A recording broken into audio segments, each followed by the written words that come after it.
So bring stillness to your body.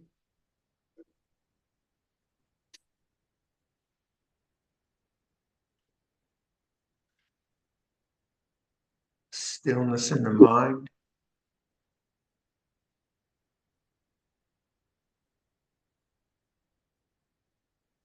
And stillness in the inner voices.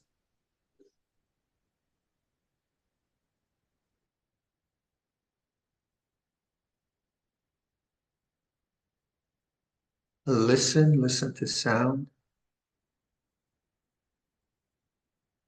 Let your listening be receptive.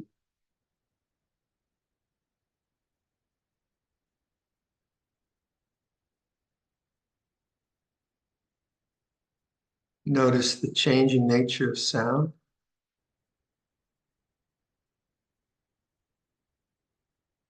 Notice the unchanging presence of awareness.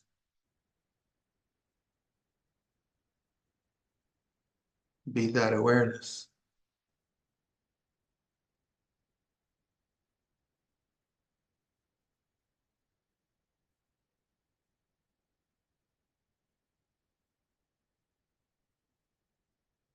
Bring attention to the breathing of the chest.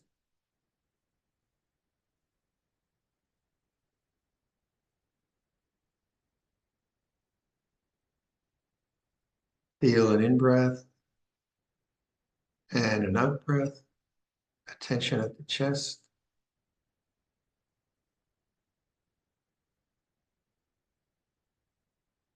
Let your awareness be very open, receptive. Awareness at the chest.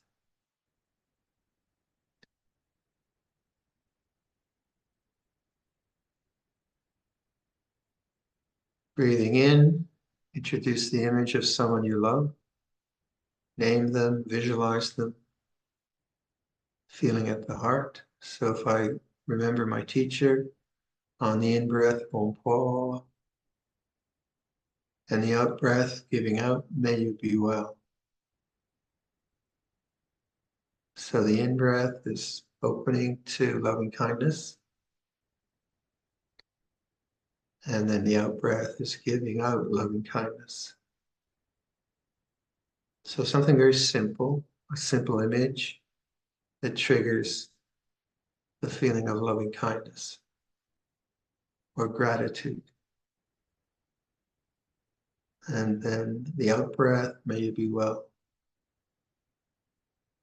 So using the breathing as a grounding,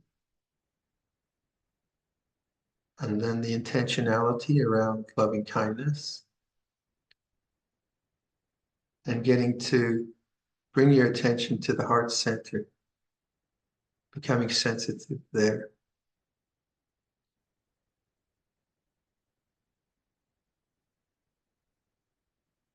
So do this in a very patient way, and you'll find your attention more easily gravitates to thinking, obviously.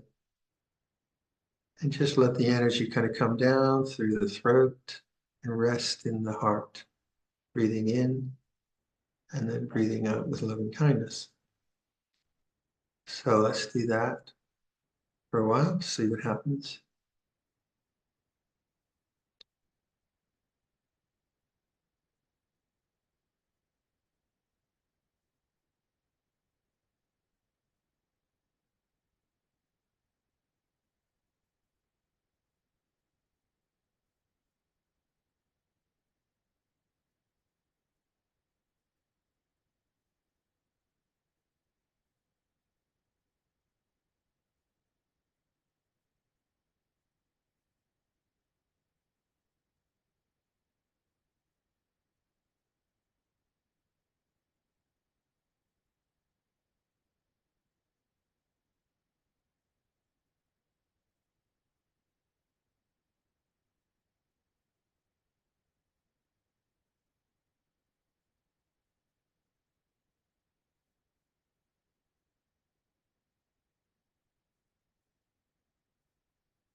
Try to keep your attention at the heart, feeling that area.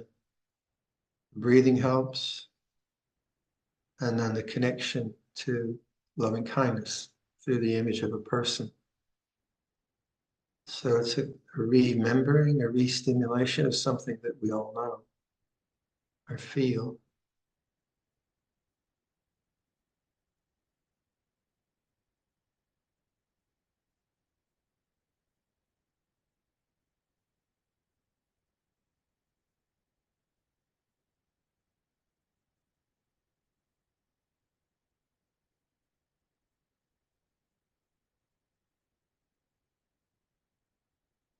All right, let's stop there.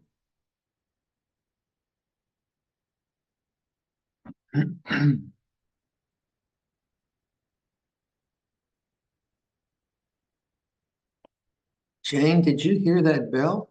Or Nisanka? We heard your voice. We didn't hear the bell. Yeah, there's some kind of mechanism here that eliminates the bell sound. Yeah. Anyway. Yeah. Okay. I can make the Dhamma request. Please do.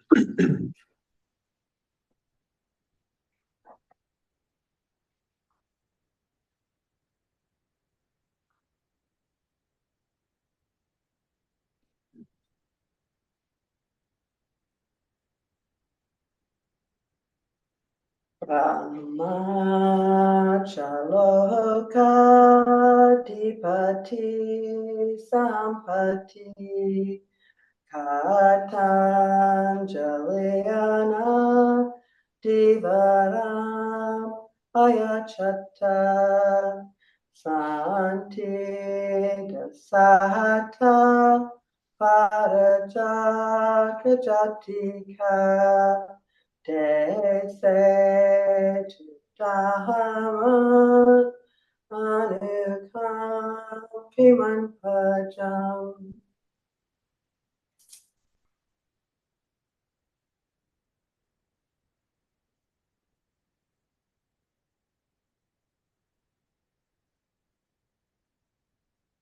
Namo tassa bhagavato arahato samma sambuddhassa.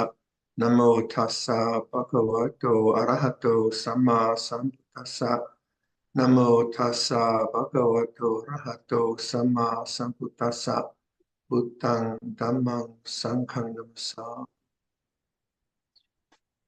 Paul, you want to open the door?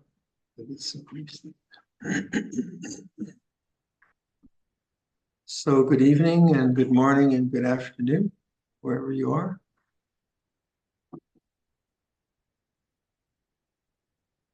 This meditation on the heart is something I do a lot. And in these meetings that we have, there's a certain assumptions about our lives, and that is that our lives that we're living moral lives, that we are practicing generosity and social responsibility. That's implicit in us coming together, and I think that's self-evident. But I just finished the rug yesterday, and I took it off the loom. And looking at the loom looked so forlorn without a warp. It looks so sad. Why, you'll understand that. And then I was thinking about, that the shuttles and the yarns, they haven't got a warp to work on. They've been left out. They look sad too. And I was thinking how human life, when it doesn't have wholesome structures, can be like a loom without a warp and without beauty and without meaning and without purpose. So our the basic fundamental structures of Buddhism, the 5 precepts, a life of generosity, doing as little harm as possible and as much good as possible. We define it in many ways. And that's already a big thing. That's already a big deal for human beings to be doing. So obviously we That's implicit in our coming together here. So that's a given. And then also that we are somewhat introspective. In other words, we are trying to understand our minds, not just be reactive all the time. And that's not, like, if you didn't have a moral framework and a life of social relationships which are healthy and giving and so on, then meditation or introspection could seem like some kind of severe navel gazing where you're always thinking about yourself. And that would be if a person was just obsessed with their meditation and was addicted to retreats or so on. But I don't think that is the case for any of us. But a life which has structure and purpose and meaning is a beautiful life, even if it's difficult, because then the difficulties are the learnings that we have. So for myself, I use the heart chakra a lot, and I continue to try to cultivate that. And you'll notice that different teachers will talk about different grounding principles. So in the Luang Por in his practice has developed space a lot, which doesn't sound like a grounding principle, but it is. And through the sound of silence, he's always recommended that from whenever I've known him. So it's a place that he could rest in, rest the mind. Others might recommend a sustained awareness of breathing, not as concentration, but rather just, oh, the breath is happening now. The body is breathing. A real life reference to the way things are. Another, in the Thai tradition, you have the idea of puru, now is the knowing. So when Luang Por suggests to us, it's like this. We're coming to that knowing of the way things are. It doesn't really matter how they are. So I think one of the principles of a determined spiritual life, I'd say, not a fierce one, but a determined spiritual life would be some sustained principle of grounding that you could refer to, that you work on over the years, and that reminds you of presence, brings you to awareness. In my case, opens the heart and that. And the intention to develop that is an intention which I found evolves very slowly, because the habits that we are confronted by our own minds and our emotional makeup, those are powerful habits. In all of us, when we began meditation, it wasn't easy. The restlessness or the annoyances or the self-doubt or the self-dispersion, these can be very, very powerful forces that we are trying to understand and trying to let go of. So the intentionality behind something like, it's like this, Luang Por Sumedho's simple statement, it's actually very elegant and simple, but it's quite hard to remember. Be caught in thoughts and worries and things like that. Oh yeah, worry feels like this. So with the heart, I find that it is the place where there is happiness, but it's not essential happiness. It's not like ice cream. It's something which is deeper and more profound, and it has contentment in it. We call it the Brahma Viharas, but you'll find in all spiritual traditions, we talk about love. Or so if you read the Sufi traditions, the Bhakti traditions, there's so many references to that. In Theravada, sometimes we talk about the unshakable deliverance of the heart. But for me, it's a very visceral experience, the heart, and not just the pumping heart, but there is something in there. I don't quite know what it is, but if I say, when I bring Luang Por to my heart through through an image of him and naming him, mostly naming. I'm not very good at imagery. When I do that, there is a feeling. There is a feeling of gratitude, feeling of love, feeling of appreciation, affection. Not all those words, but there is a feeling there. And that seems to me tremendously valuable because on one hand, it is satisfactory in itself, and it appeases the craving mind which wants excitement or ice cream or whatever experience you want. So the way now some people when I say that, well, do you go to the heart? They say, yeah, I don't feel anything. So I say, well, what's that about? Why is there no sensitivity there? So then I recommend this very simple way of getting in touch with the heart by, first of all, noticing the breathing mechanism at the chest, rising, falling. So that's very real. And then that interesting connection of memory. With memory, I can have negative memories of someone that hurt me. I can do that. But I can have a very wholesome memory of someone that has affected me well. And so it's a stimulation of this area. Sometimes metta bhavana is kind of done very conceptually. Hopefully, it will bring people to the heart. Hopefully, they won't just stay in the head with concepts, because I don't think that's really adequate. It's okay. It's good. It's good to have those intentions. But having, if you develop the heart, then that can be a really simple abiding throughout the day, kind of reference point throughout the day, a reference point which is appeases desire because it's fulfilled. The heart is fulfilled. And hence the need for some other kind of experience tends to fall away. So it fits into the Four Noble Truths. The cessation of craving can take place by noticing something which is fulfilling, but which isn't really a function of greed, or it's not like an experience that you have to get. It's more, I find it's something that needs to be perhaps noticed, because so much of our lives is lived in thought. Nothing wrong with thought, but so much of thought, as we all know, is very much ego-driven or I, me and my kind of thinking. And the reference to the heart helps a lot in noticing the I thinking.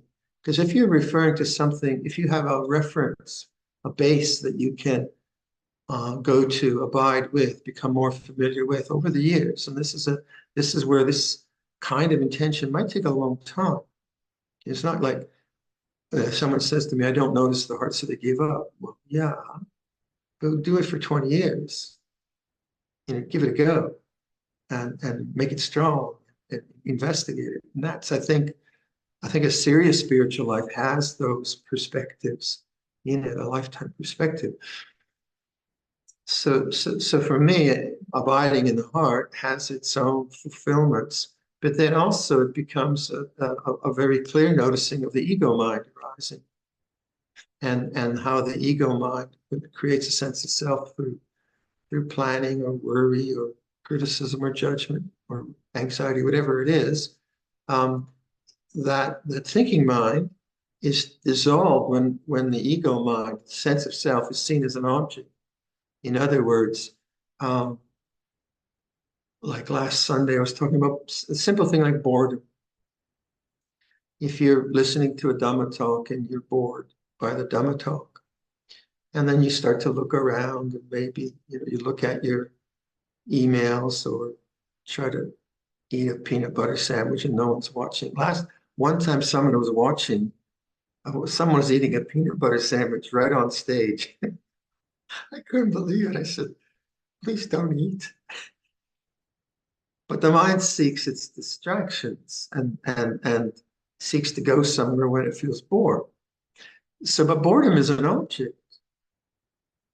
When I become the subject of boredom, then I seek some kind of thing which is not boring.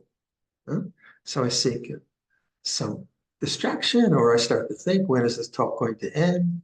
I look at my watch. This is no big deal, but it is a lack of awareness. Now you might think, well, I know I'm bored, but you're not really aware of boredom as an object. You are the person that is bored, and that's avijja. That's attachment to boredom, creating a sense of I, and then creating the energy to try to get away from the boredom by looking and doing and so on. It's not wrong. We all like to do interesting things, but in terms of meditation, obviously it's something that's important to see, that boredom is an object, it's a sankhara, it's a construct, it produces a sense of me and mine in the thinking processes. But when I can notice boredom, so boredom feels this way, and then maybe I also have a facility to go to the heart. Then I'm not repressing boredom, but I'm also not believing in it, getting caught in it, or thinking I shouldn't have boredom, or I should be interested. There's no ego judgment there. It's just simply, oh, boredom is like this, it's like this. And then you have a resting place. Come back to the heart. Could be the breath, could be the sound of silence. There's kind of many ways. But then you find that home ground. What's your real home? You have a home ground, and then you learn to rest with that. And things like this, these habits can be very, very persistent, right? They just come up and come up and come up. And you think you feel quite hopeless, but that's why you have to be very determined, not in a judgmental way, but no. Okay, there's a lot of this, but what does it feel like in the heart? And the dissolving of the ego sense by just knowing this is an object. Let's say you have some self-doubt about maybe you're a new parent or you're a meditation teacher or something like that. You go, I don't know. Did I say that okay? Am I right? I don't know. Maybe I should be doing differently. That is an object. Self-doubt is an object. But when it's not known as an object, you become the subject. That's what we mean by attachment. Doesn't mean that you don't have self-doubt. It's natural. But when it comes up and it's grasped through the thinking mind, through the creation of a sense of self, as we say, then it becomes suffering. But in any instant, you might notice, oh, wow, there's a lot of thinking, doubtful thinking going on. Doubt feels this way. Then you're back on the path. You're back on Buddha knowing Dharma. And then you can say, oh, what does it feel like in the heart? If the self-doubt or if the thinking mind is now coming from a lot of emotional baggage, history, maybe it's not just boredom, maybe it's like a deep regret or an annoyance, a deep annoyance at something that happened to you, then it's different, but it's the same. It's the same in the sense that the annoyance will drive a sense of self in the thinking mind. If you don't notice that, then you're just born into annoyance, you become that. But if it has a strong emotional contact, then going to the heart is also the pathway of purification.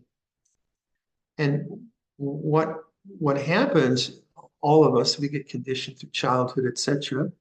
And then we become adults, and then we have personalities which have all kinds of little kinks and warps and funny bits, which are there, and it's just there. And then they manifest as self-doubt or self-disparagement or arrogance, etc., etc. So the arising of those is actually natural, quite natural. And in a sense, if you have a refuge like in the heart or silence or going, then it's quite a good thing because it becomes a pathway of purification.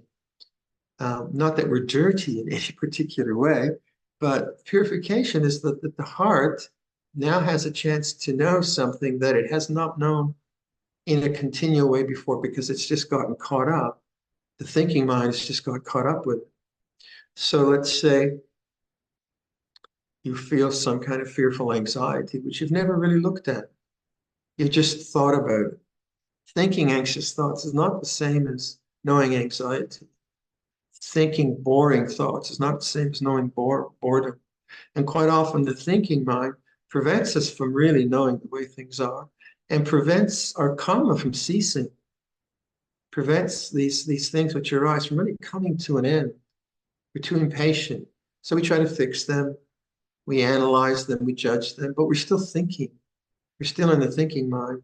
And at some point, yeah, sure, it's not bad to think, But how many times do we have to do that? Whereas once you realize the limits of the thinking mind, you realize, well, the arising of something like self-disparagement, say, is an object, can be known, but then it might arise a lot. It might arise a lot in a way which tremors the heart, and you might feel quite fragile. You might feel quite vulnerable, or things like that. And in this instance, because it's a safe place, you're not out with the bears. Let's say you feel quite vulnerable for some reason that comes up, and you're in a safe place, and you're not really subject to being hurt, and that vulnerability comes up. Seems to me the practice should be to sustain awareness of vulnerability as an object. That's hard to do because it's uncomfortable, it seems threatening. But if it's known as an object, what I've found, what happens is then the vulnerability goes through in a very uncomfortable way, undoubtedly goes through. But because I have faith in the heart, where does it feel in the heart? How does it feel in the heart? And the mind wants to go to the ego creation. No, don't do that. What does it feel like? Sustain vulnerability, not indulge in it. That would be thinking, but sustain the knowing awareness of vulnerability until it ceases. And then I found it might, not so much recently, but it might run for a day or two or three. And there's this deep vulnerable, what's that? What's that? What's going on? I don't know. But it feels this way, it feels this way, it feels this way. And then as it ceases, there's tremendous peace in the mind. Not because I've substituted anxiety or vulnerability for another state of mind, but because the karma of this particular vulnerability has run its course. I haven't added to it. I haven't created a sense of self. It's run its course. How long it runs, I don't know. We don't know. We don't know that. Different things. Sometimes we have some intuitions. And this is the peace of cessation. When what ceases is two things, actually. The desire to get rid of this, because no one wants it, and also its energy ceases. And that, to me, would be the ideas in Theravada Buddhism of the unshakable deliverance of the heart.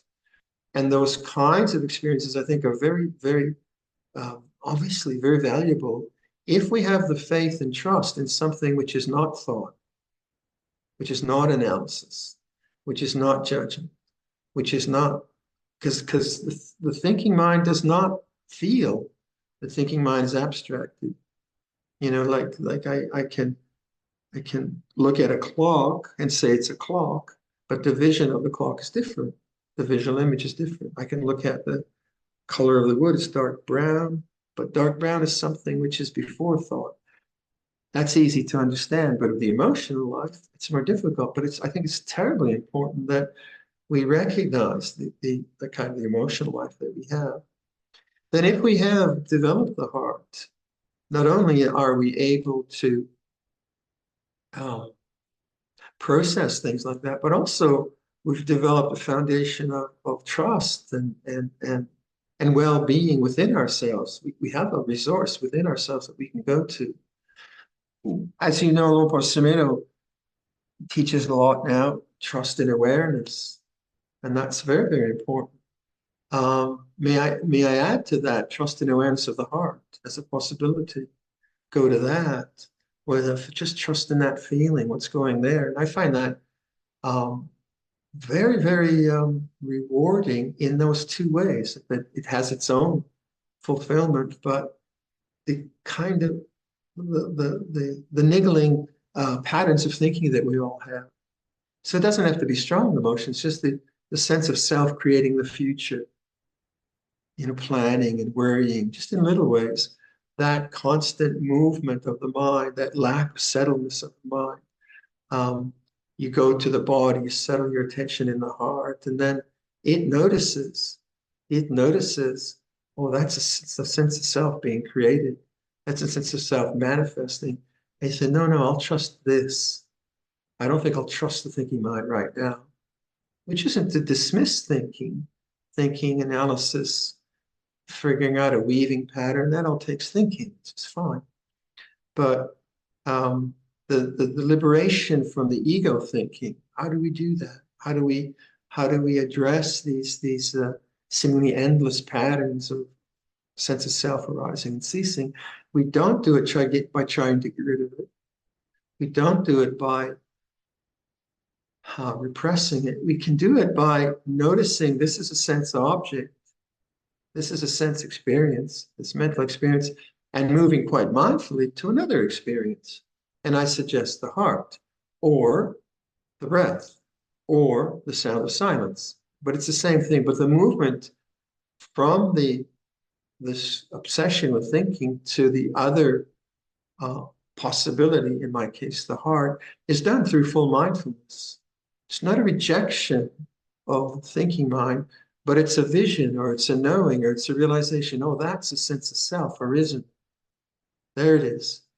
It kind of pops the bubble of delusion. Because what is delusion? It's this constant self-thinking, isn't it? You know, like you're annoyed at the at someone in the family, or let's say what the example Sunday was.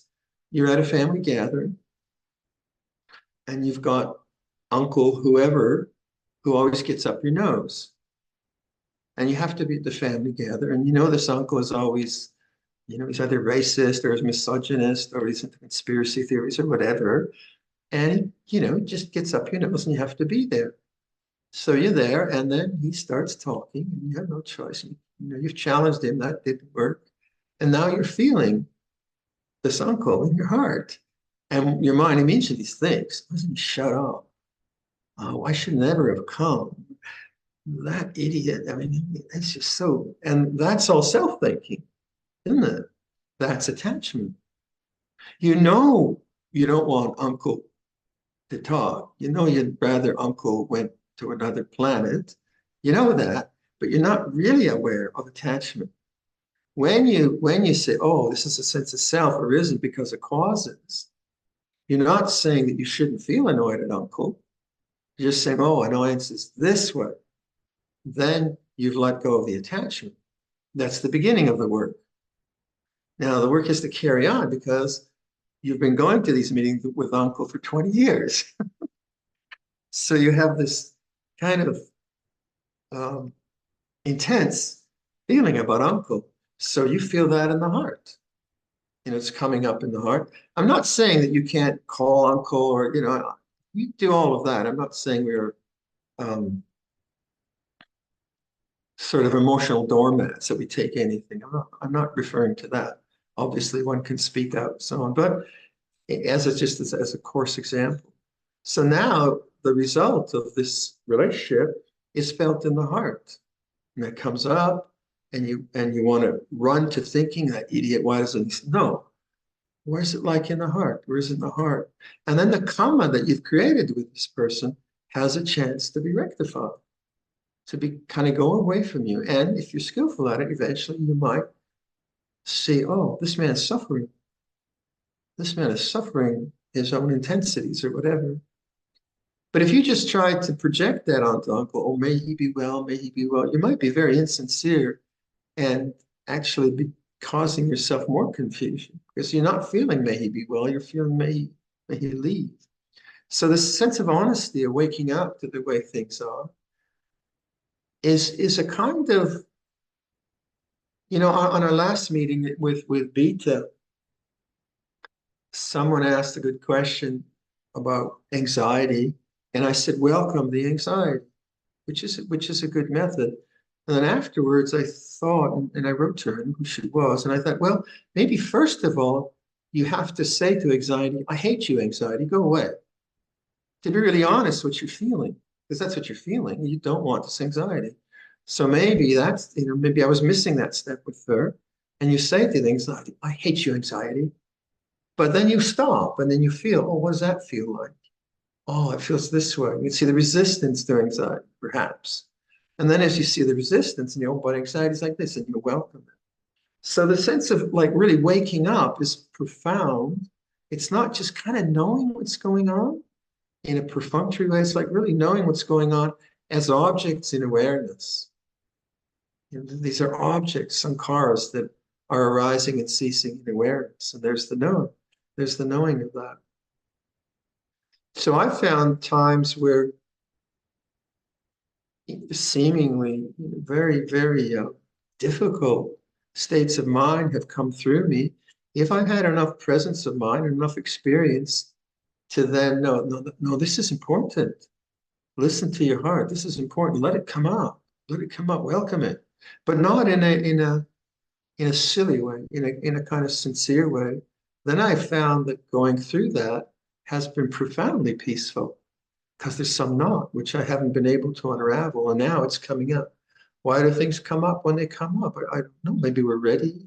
Maybe the situation stimulated, whatever it might be. And then on the kind of positive side, the kind of stimulation of the Brahma Viharas is just a really beautiful way to um, engage in being a human being. As I was saying on Sunday, um, I've been thinking of my dad recently. I think more of my mom than my dad. But my dad was he was a part of a men's choir in Toronto. I think they had 7 men. And so I thought, oh, your dad liked that, didn't he? So I just looked online for some choral music. And it was just so beautiful to see people really happy singing together as a choir. And I thought, well, that's Dad. Dad feels this way. And this great feeling in the heart came up. Now, those are very, very important things to do, I think. They're not sentimental. I mean, I didn't start weeping and crying. Oh, Dad. I just felt it in the heart. So this is really good. This is really good. Feel this. And so there are many ways we can stimulate the heart. It doesn't have to be just this kind of conceptual ways that Theravada tends to talk about. Pictures, obviously, imagery that we have, one-to-one, acts of dana, acts of generosity, acts of caring. Jane, did I talk about the Afghani meal that we had? I don't think so. Okay, this is a good one. If you've heard about it, it's still a good one. So one of our friends is very much involved with refugee work, and she knew some doctors in Afghanistan who were stuck when the Americans and everyone else pulled out of Afghanistan. And she managed to get them to, or they managed to get to Pakistan, but they were stuck in Pakistan.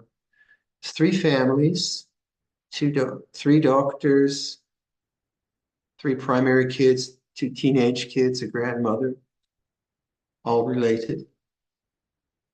And so the monastery supported the part of the funding that was needed to get them, because they had to pay bakshish to the Pakistani government or something to get them out. We have a small fund we keep for some small amount for humanitarian. We were supporting a Cambodian monastery some time ago. So the same person told us about this. We thought, oh, that'd be nice. So these 3 families are in Ottawa now. And it was great. And they've got really good accommodation. They have permanent residency. They have health cards. They're getting into the education system. And it's really, really nice. So then, we sometimes have excess food in the monastery. And we were thinking, well, it'd be great if we could offer some of that food to that family, of course. So then our brilliant Amrasiri Bhikkhu, he was going to teach a retreat in Toronto. And he says, I know of an Afghani market in Toronto, right near, in Scarborough, right near the place I'm teaching a retreat. So I said, oh yeah, let's go for it. So on the retreat, then he tells this to Usha, who is the person organizing the retreat. And she says, we'll support that. So after the retreat, off they go to the Afghani market. And there's Omar, he runs the shop. And he says, so how long have these people been in Canada? They said, maybe 2 months. Oh, they'll need everything. So we start to fill up the carts. And Usha's saying, go for it. More, more, more. So at the end of it, they had purchased $800 worth of groceries. And it was all Afghani food, all this kind of stuff. So then I had to give it to them. So I wanted to go too.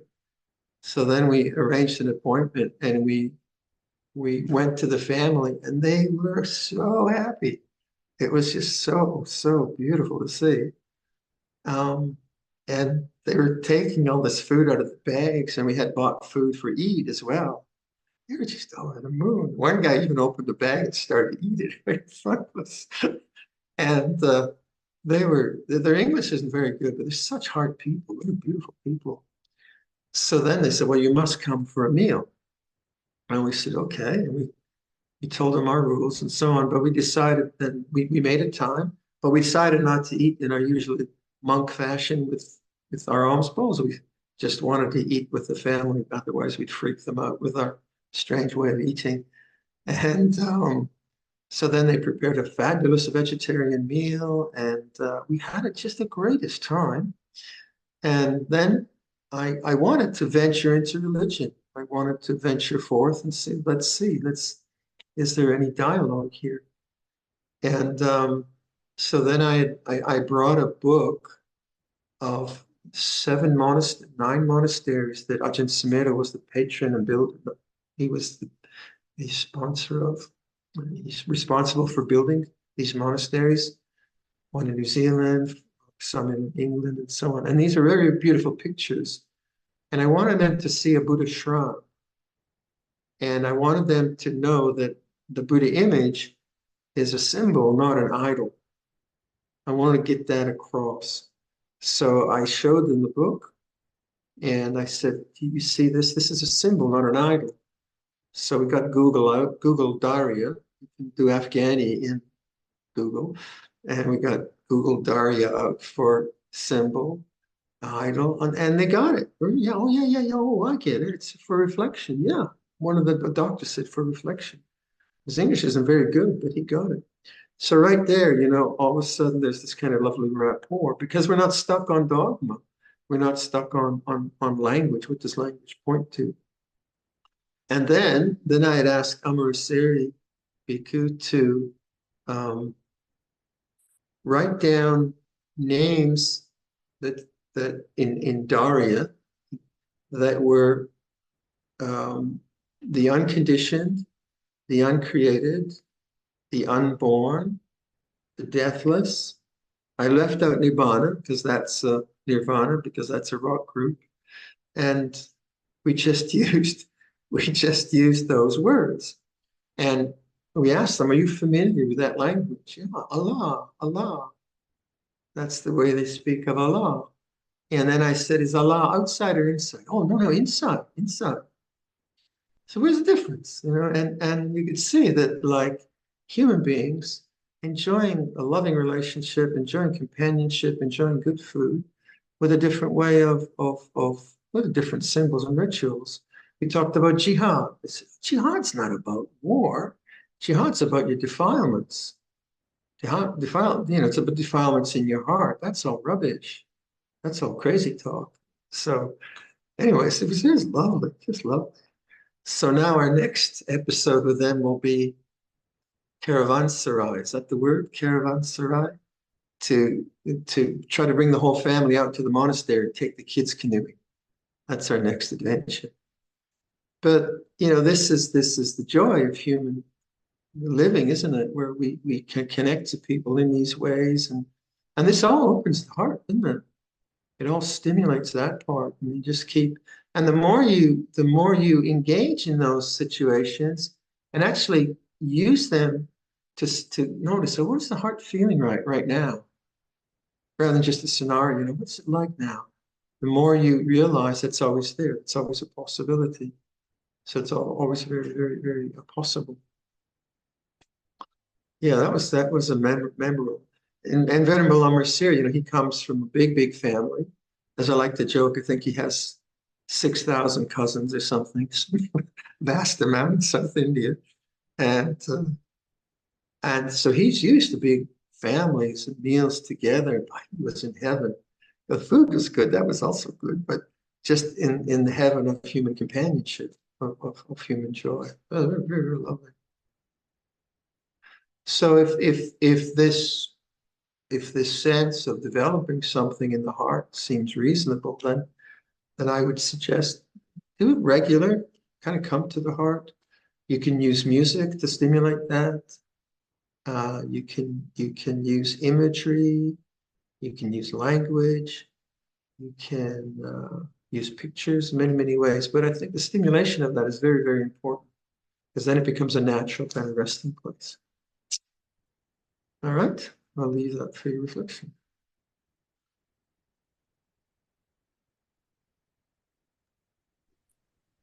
Andamayan Dhamma Kataya Sadhu Karam Dharamase Sadhu Sadhu Sadhu Anumodam.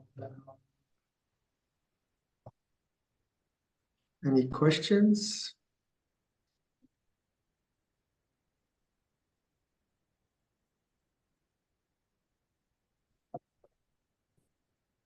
If anyone has a question, you could either use the raised hand symbol or just unmute yourself. Actually, I'm going to allow you to unmute. So we'll do that.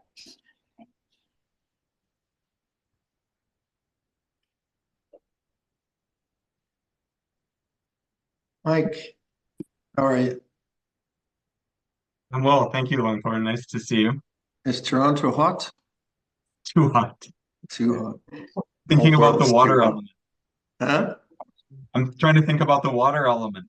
Okay, there you go. That'll cool you. Use the ice element. Yeah. What's your question? Oh, he's Yeah. sorry. He's sorry. Yeah, thank you for the nice talk and thank you for teaching tonight. You mentioned the Four Noble Truths and, as well as kind of some, you know, explaining of how to implement that. And I just wondered in terms of the duties, if you could just speak a little bit about, you know, uh, understanding and abandoning, like, those two duties, because I feel like they kind of relate to what you talked about, and just sort of, I wondered if you could flesh out the difference between those two tasks a little bit, if that felt right. So if we go back to anxiety, then understanding anxiety would be understanding the craving in terms of Four Noble Truths, be understanding the craving to get rid of it. If you didn't understand that, you'd know you're feeling anxious, but you wouldn't see the underlying friction is this desire to get rid of it. That might take a long time to figure that one out because it seems obvious. I don't want this. And it took me a while to see, through Ajahn Sumedho's helpful instruction, he said, it's not the fear or anxiety, it's the desire not to have fear and anxiety. And hence the Four Noble Truths that the cause of suffering is attachment to desire. So once I noticed that that was the cause, then the abandoning of the craving was the challenge, not the abandoning of the fear. And the abandoning of the craving was no longer going to the thinking mind, which was creating a fearful person, me, and all kinds of anxious thought about what's going to happen in the future. And I had to keep attention on, it's not the fear, it's the desire not to have the fear. Hence, a kind of intuitive technique or intuitive understanding, okay, you have to welcome this. But even then, the welcoming would get perverted into trying to get rid of it, because that's the nature of craving. It's very devious that way. So you kind of have to go back to basics again. Well, what is the desire here? What do I have that I don't want? What do I want that I don't have? And quite often, just even though you've seen these lessons again and again and again, you seem to have to kind of remember them by going back to, well, what's the problem here? And if you take Ajahn Sumedho's suggestion, it's like this, okay? That's getting you into the framework of practice. And then maybe you say, oh yeah, I'm trying to get rid of this fear. I don't want this fear. And that's why I was just joking, saying, well, you say to the fear, go away, I don't want you, that kind of thing. And then, oh, that's the problem. And that's then the abandoning becomes very obvious, better and better. It's the abandoning of the craving. And then everything else will take care of itself. So the anxiety will take care of itself because it's no longer being fed or believed in through self-projections. But its belief system has been conditioned and ingrained into the habitual mind through years and years of believing in it. And through who knows what kind of childhood experiences or whatever it might be. So it has power. It has this power which it springs forth when conditions are such. So you have to be very kind to yourself and patient. No one, the arising of defilements, no one says, I'm gonna have a defilement this afternoon like a coffee. It doesn't, obviously it doesn't work that way. But they arise because they're natural, they're natural conditions. And the problem the Buddha is saying is it's not the condition itself, not the sankhara, it's the belief in the sense of self around it. So when you see the difference, like when you see fear as an object, there it is. And that's where body awareness is very important. So I could feel fear in the body, but I could feel the resistance to the fear in the body. So then the body awareness was helpful in abandoning the desire. And then metta bhavana, as a practice of intention, then fear is not there, anxiety is not there. May all beings will, I accept all things, reject none, that kind of language, that clicks in when the fear comes in, because you have another momentum running now that you're developing skillfully, the momentum of kindness, the momentum of wisdom, and these begin to be the power, the inner power, which knows delusion as delusion, and that abandonment can take place. Yeah? Luang Por. Okay, Mike. Anyone else? Ivona, did you have a question? Yeah, I have a friend, Joyce, with me, and Hi, she. Joyce. Hi, Ajahn Viradhammo. Thank you so much for the wonderful Dharma talk. I struggle in exactly the same way that you were describing tonight, and everything you said was like hitting really directly home. I get stuck in my own thoughts, and I want to get out of them, you know. And I like this concept of making them an object, like somehow getting them like removed. What I wonder is, what is the role of doing a sit at that point? Like you can't just say, okay, I'm going to do what Ajahn Viradhammo says and go, bingo, now you're an object.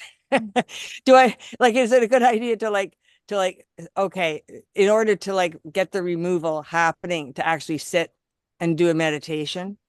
Would you recommend? Well, when you're meditating, don't do concentration. Just do kind of like an open welcoming. All right. And just open the mind and welcome it and listen, get into sound, and then watch thoughts as they come up. Now you'll get caught in the thoughts. That's natural. And then when you notice that you're thinking about something, just say it for another sentence. So let's say you start planning tomorrow's breakfast because you have guests or something like that, and you're making the muesli in your head while you're meditating. And then you notice that, then say, I'm going to make muffins or say it deliberately. Whatever you think, say it deliberately for one sentence and then stop and notice the end of thought. Well, this is no thought. Notice no thought. And then the thought will come up again. Do it again. Say a deliberate thought. So you're not fighting with the thinking. You're trying to see thinking as an object. And all of us fight with thinking because it's such a nuisance, isn't it? But that doesn't work. Once you kind of introduce like deliberate thinking, and then notice the end of a thought, and then the space of the silence at the end of the thought. So if I say, tomorrow we'll make muffins, and then you notice the silence after, because it's a deliberate thought, okay? Then as you're meditating and you notice you're getting caught up with thinking, the moment that you've actually noticed thinking has stopped. But you jump in there really quickly and start thinking that you should stop thinking. Why am I thinking? Compound the problem. So make an intention that when you notice thought, you try to notice the end of a thought. by saying a sentence. So you're very deliberate Right. and kind of really, but it requires incredible patience. Incredible patience. That's why kindness is so important. Kindness to yourself, in other words. Yeah, yeah. Kindness to this whole realm you're experiencing right now. The thinking, the body, this whole thing you're experiencing right now. Okay, thank you. It makes me smile because I will probably now be going around blurting out these sentences, but it doesn't really matter because everybody's on cell phones these days anyway. They won't notice you. They won't even notice. It's true. Thank People you. walk around with their earphones talking to themselves. I think they're crazy, but I realize they're phoning some. Yeah, I like the idea of verbalizing. Is it something that you actually do? You know, Exactly. your voice in your ears, and so you're externalizing it. So That's it. you're getting it out as an object just by doing that. So that's Exactly. Yeah. love that tip. Thank you. And then really note the end of thought. Notice no thought. What does no thought feel like? Okay. And that you'll become noticing more and more. All right? Thank you very much. Okay, be well. Thank you. Jane, are you there? Yes, yes, I'm here. I would like to propose an OBS project. Ah, okay. Okay. That's- We're going to have an opening ceremony for our Dharma hall on the 27th of October. Everyone's welcome. It better be done by then. And it'll be a katina ceremony. And in the katina ceremony that a monastery has, lay people will bring offerings for the use of the monastery for the following year. So the Thai embassy is sponsoring this, and they're bringing ropes cloth. But what we're going to need in the new Dharma hall are zafus. Ah, So here's the project. I mean, I can talk to you tomorrow. I'll be in town, right, at the meeting. But this is just to plant the seed. And I know another group that did this for another monastery. Figure out what kind of cloth we need. Get the cloth. Figure out the pattern. And sewing a zafu is easy. I've done it. It's not difficult. Get a good pattern. And then get volunteers who like to sew. And get each volunteer to do 10. I'm sure you got 10 people that are good with sewing machines. And then have a stuffing party. Stuff the zafus. The stuffing is the big job, yeah. That's a big job, but it's a pretty fun communal job. And will you use K-pop? Will you use K-pop? Usually we use a buckwheat husk, is it? Something like that. But we can we can do all of that. But it's I'm just planting the idea. And then that if people are up for it, then you'd have it ready for the katina. You could offer it at the katina. So it sounds like a great project. And just so you know, when I first started into Buddhism, I worked for a woman, and she was the owner of Dharma crafts. And guess what I made? Guess what I made? You made zafus. Zafus. I have the pattern. Perfect. Look at that. It's meant to be. And I know what kind of fabric, and I have stuffed a lot of zafus. And that was probably 30 years ago that I was doing. Meant to be. Zafus. It's meant to be. So we can talk about it tomorrow, and then you can put it up on your webpage. Yes. Yeah. All right. Great. Yeah, that's great. That's a great project. That would be a lovely project. A great contribution for us, and a good way we can. And much needed in the monastery. Yeah. Yeah. How many do you need? Oh, let's do 100. 100 should start. Good starter. 100. 10 people, 10 zafus, easy. Piece of cake. Okay. I hope I can find that pattern, because that's like 30 years. Oh, there's lots ago. online too. Yeah, it's online. Yeah. Yeah, Good. we'll find Okay. But I see there's a question. Gabriel from Edmonton? Or was it Gabrielle? I always ask you this question. Yeah, I have a friend who gets it wrong every time, so don't worry, Ajahn. It is Gabrielle, but Okay. she says Gabrielle all the time. Okay. So, You both. um, What's your question? yeah, so I'm not sure. I haven't really formulated it, but and this is just so good around this attaching and creating a self. So when you speak of object subject, and I think of what you've talked about before with foreground and background. So I am able to recognize this thought or whatever as an object. Great. Where it falls apart for me is it how the mind will pick it up and run with it. And before I know, I'm sort of, way down in left field. And so tonight you were speaking about not being the subject. Could you tease that out a bit more? Well, when you're down in the field, you've been a subject for all that time when you find yourself in the field. In other words, if worry came up in the mind and I knew it as an object called worry, oh, this worry feels this way, feel it in the body, I don't run with the thinking, then it comes and goes. But if the worry came up and then I believed in the worry, oh, what am I going to do? And if that happens, and then, well, yeah, but then I don't know what I'm going to do. Then you're running with it, and you might run with it for half an hour, 2 hours, who knows? But at some point, you're just, wow, there's a lot of thinking going on, and that's worry, and it feels this way.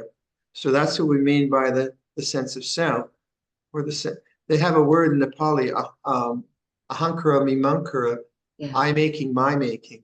It's a lovely, lovely kind of combination to think of. Yeah. So the I making is a production driven by worry and habit and ignorance, not ignorance and being stupid, but ignorance and not seeing this as a sankhara, as Dhamma. And so you're constantly waking up and you get better at it. It's just part of the kind of transformation process we're going through. You do get better at it. You're much better at this than you were 10 years ago. And that's the frustrating part of the meditative life. But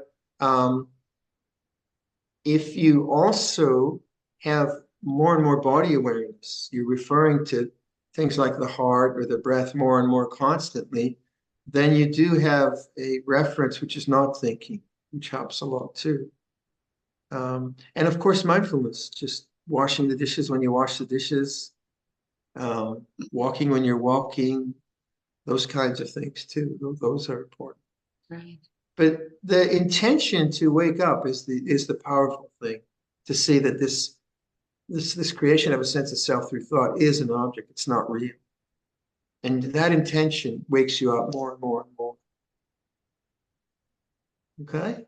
Yeah, and then I just want to ask quickly too, when you were responding to Mike's question, Yeah. you said, and I'm not going to remember it all, but it was something like, it's not the sankhara that's the problem. It's the attachment. It's the attachment. Right. So the anxiety arises, that's a sankhara. It's a complicated construct, depending on thought, emotion, history, time, that.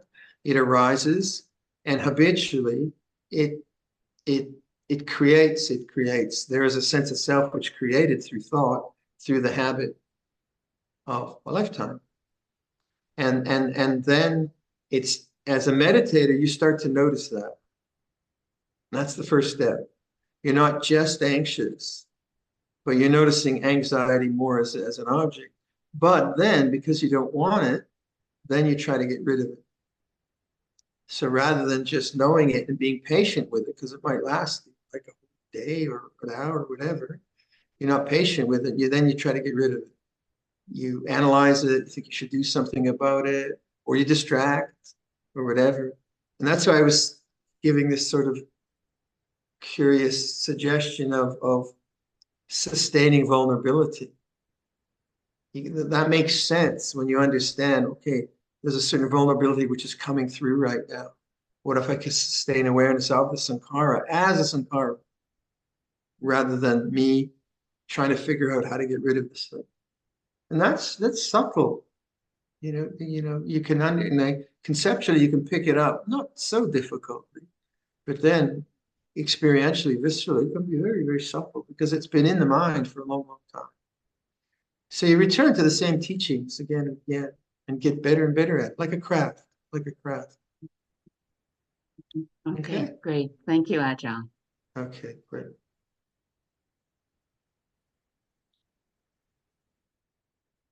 What do you think, Jane? Where are you? Shall we? What time is the meeting tomorrow? Is it 8:45 or 8:30? We start at 8:45. Okay, great. I shall be there. We're so happy you'll be there. Would you like to do? Let's do the metta chant if that could get up. This is what should be done. Nisanka, Oh, well. he's getting it here. There we go. 1, 2, 3. Yeah, please follow along. What am I doing wrong? This is what should be done by one who is filled in goodness and who knows the path of peace. Let them be able and upright, straightforward and gentle in speech, humble and not conceited, contented and easily satisfied, unburdened with duties and frugal in their ways, peaceful and calm and wise and skillful, not proud and demanding in nature. Let them not do the slightest thing that the wise would later reprove, wishing in gladness and in safety. May all beings be at ease, whatever living beings there may be, whether they are weak or strong, omitting none, the great or the mighty, medium, short or small, the seen and the unseen, those living near and far away, those born and to be born. May all beings be at ease. Let none deceive another or despise any being in any state. Let none through anger or ill will wish harm upon another, even as a mother protects with her life her child, her only child. So with a boundless heart should one cherish all living beings, radiating kindness over the entire world, spreading upwards to the skies and downwards to the depths, outwards and unbounded, free from hatred and ill will, whether standing or walking, seated or lying down, free from drowsiness. One should sustain this recollection. This is said to be the sublime abiding by not holding to fixed views. The pure-hearted one, having clarity of vision, being freed from all sense desires, is not born again into this world. Okay, everyone. See you next time, I guess. Huh? Be well.